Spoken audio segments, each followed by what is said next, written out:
Renungan Pagi bersama Allah di Waktu Fajar oleh Ellen G. White, 2 Maret 2022. Mari kita berdoa. Bapa kami yang di sorga, Allah pencipta langit dan bumi, laut dan segala isinya, Allah yang maha besar, maha kuasa, satu-satunya Allah yang benar, yang kami sembah selalu melalui anak-Mu yang tunggal, Yesus Kristus. Terpujilah Yesus, anak Allah yang maha tinggi, yang adalah Allah beserta kami. Pada pagi hari ini kami bersyukur boleh bangun dan berbakti, dan sebagaimana membaca dan mendengarkan nasihat firman-Mu, kiranya ini menjadi pembaharuan dan sukacita bagi masing-masing kami. Beserta kami sepanjang perbaktian ini, kehendak-Mu yang jadi. Ampun kami akan dosa dan salah, karena kami berdoa hanya dalam nama anak Allah yang tunggal, Yesus Kristus, yang adalah Tuhan dan Juru Selamat kami. Amin. Renungan hari ini akan dibacakan oleh Saudara Hasudungan Sidabutar. Kepada Saudara Sudung, kami persilahkan. Selamat pagi. Bacaan renungan pagi kita hari ini, tanggal 2 Maret tahun 2022, berjudul Aku besertamu untuk menyelamatkanmu. Ayat inti terdapat di dalam Yeremia 15 ayat 20. Demikian firman Tuhan. Terhadap bangsa ini, aku akan membuat engkau sebagai tembok berkubu dari tembaga. Mereka akan memerangi engkau, tetapi tidak akan mengalahkan engkau.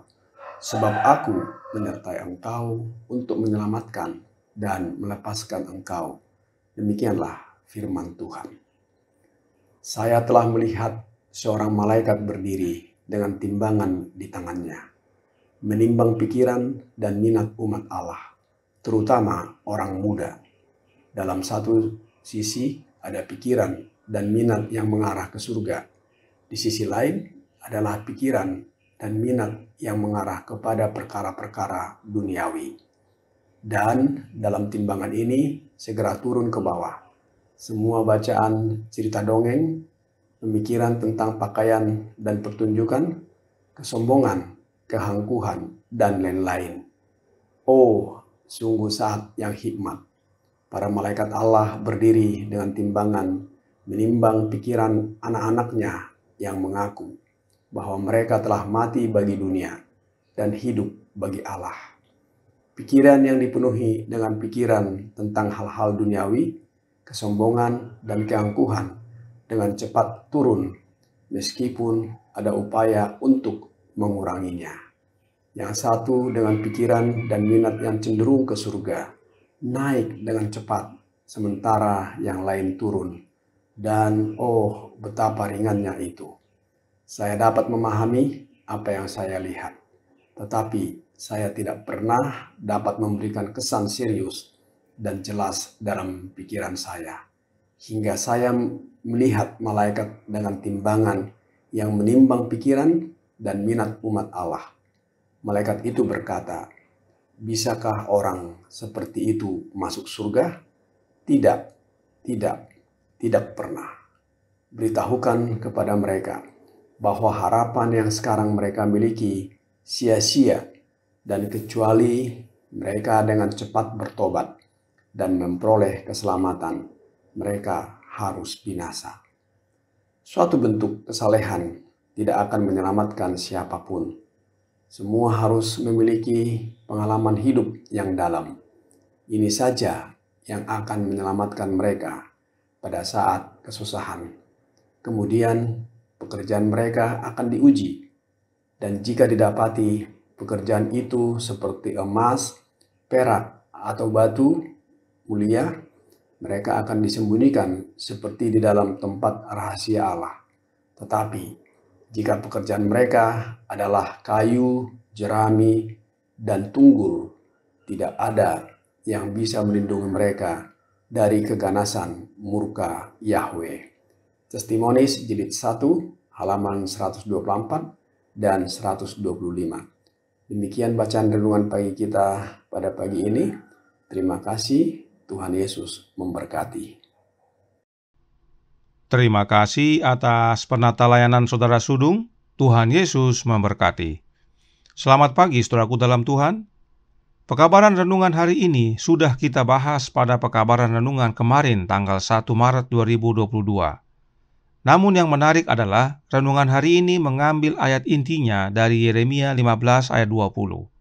Mari kita baca kembali ayatnya. Yeremia 15 ayat 20 berbunyi, "Terhadap bangsa ini aku akan membuat engkau sebagai tembok berkubu dari tembaga. Mereka akan memerangi engkau, tetapi tidak akan mengalahkan engkau. Sebab aku menyertai engkau untuk menyelamatkan dan melepaskan engkau. Demikianlah firman Tuhan." Bangsa yang manakah yang memerangi Yeremia? Bangsanya sendiri, yaitu bangsa Yehuda. Siapakah yang berbicara dalam ayat ini? Tuhan dalam huruf besar atau Jehovah, dialah yang berbicara. Nah, siapakah Jehovah? Dia adalah Allah Bapa, sebagaimana yang kita sudah pelajari, dan kita akan lihat sebagaimana kita lanjutkan pekabaran ini. Nah, mengapa bangsa Yehuda hendak memerangi Yeremia? Karena kondisi bangsa Yehuda yang sudah murtad besar. Yeremia 1 ayat 16 berkata, "Maka aku akan menjatuhkan hukumanku atas mereka karena segala kejahatan mereka, sebab mereka telah meninggalkan aku dengan membakar korban kepada Allah lain dan sujud menyembah kepada buatan tangannya sendiri." Inilah bukti bahwa Yehuda sudah murtad. Mereka meninggalkan Jehovah dan sembah berhala. Dan oleh karena hal ini, Allah Bapa panggil Yeremia untuk sampaikan kepada bangsa Yehuda hukuman yang dari Allah tersebut. Oleh karenanya, hal tersebut bukanlah hal yang sederhana bagi Yeremia. Tapi dalam ayat 8 Tuhan memberikan jaminan. Yeremia 1 ayat 8 berbunyi, "Janganlah takut kepada mereka, sebab aku menyertai engkau untuk melepaskan engkau. Demikianlah firman Tuhan." Jadi, Yehuda murtad, Yeremia dipanggil oleh Jehovah untuk menyatakan hukuman bagi bangsanya sendiri. Roh Nubuat berkata dalam Para Nabi dan Raja halaman 235 paragraf 3, "Pada zaman kemurtadan yang tiada taranya, ia harus menunjukkan dalam kehidupan dan tabiat penyembahan kepada satu-satunya Allah yang benar. Selama pengepungan Yerusalem yang mengerikan, ia menjadi juru bicara Yehova." Bangsa Yehuda sudah murtad besar. Mereka tidak lagi menyembah Jehovah yang adalah satu-satunya Allah yang benar. Namun sebelum hukuman dijatuhkan, Allah masih berikan kesempatan.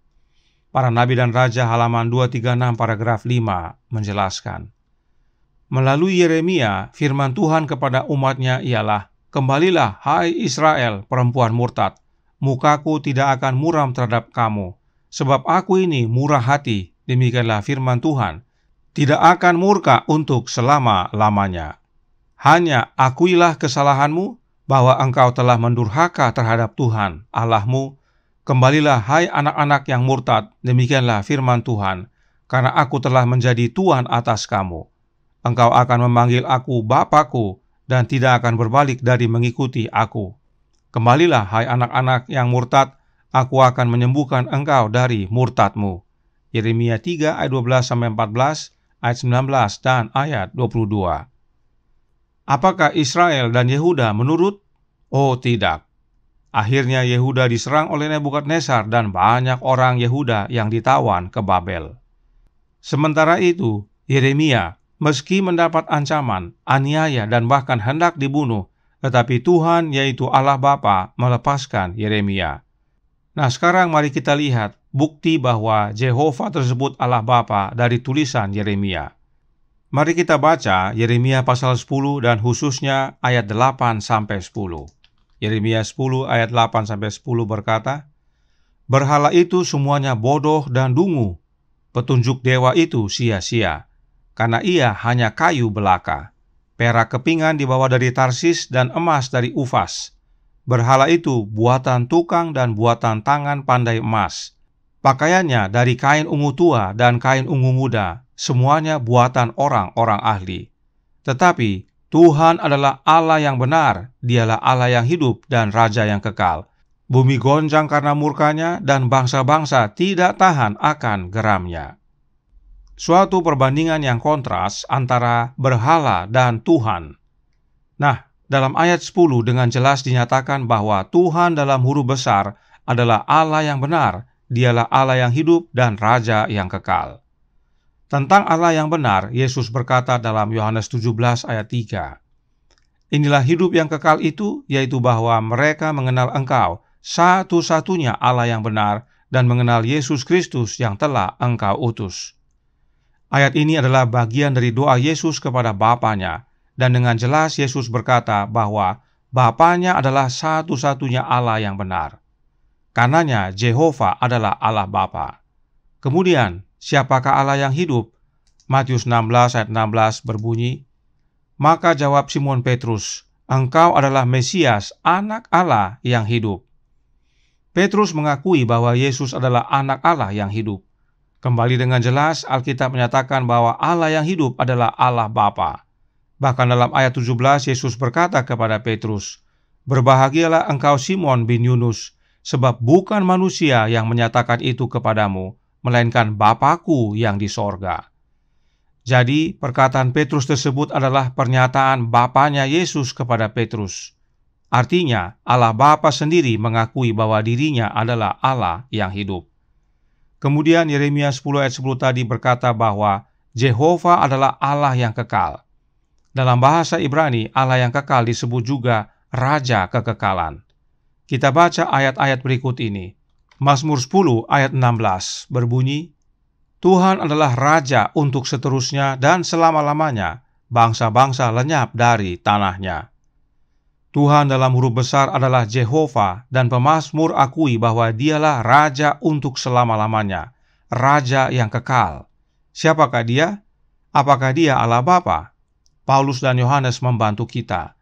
1 Timotius 1 ayat 17 berbunyi, "Hormat dan kemuliaan sampai selama-lamanya bagi Raja segala zaman, Allah yang kekal, yang tak nampak, yang esa." Raja segala zaman atau King Eternal dalam bahasa Inggris atau Raja kekal adalah sama. Dia adalah Allah yang kekal yang tidak kelihatan. Nah, siapakah Allah yang tidak kelihatan ini?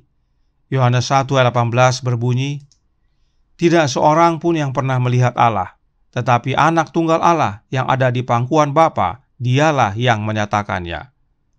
Allah yang tidak kelihatan itu adalah Allah Bapa, sebab tidak ada seorang pun yang pernah melihat Bapa, hanya anak Allah saja. Itu sebabnya hanya anak Allah yang dapat menyatakan Bapa. Dalam buku Matius, Yesus berkata, "Semua telah diserahkan kepadaku oleh Bapa-Ku, dan tidak seorang pun mengenal anak selain Bapa, dan tidak seorang pun yang mengenal Bapa selain anak, dan orang yang kepadanya anak itu berkenan menyatakannya." Matius 11 ayat 27. Karenanya jelas sekali, berdasarkan penjelasan Alkitab bahwa Yeremia 10 ayat 10, Allah yang benar, Allah yang hidup dan Raja yang kekal adalah Allah Bapa. Dialah Jehovah atau Tuhan dalam huruf besar. Bangsa Yehuda sudah murtad besar dan meninggalkan Allah Bapa, lalu sembah berhala. Bagaimana dengan roh nubuat? Ingat kutipan berikut ini. Dalam The Review and Herald Maret 3 tahun 1874 paragraf 20 dengan jelas menyatakan tentang siapa Jehovah. Ia melihat kilatan-kilat dari langit yang tak berawan dan mendengar kata-kata menakutkan dari Jehovah. "Inilah anakku yang kukasihi, kepadanyalah aku berkenan."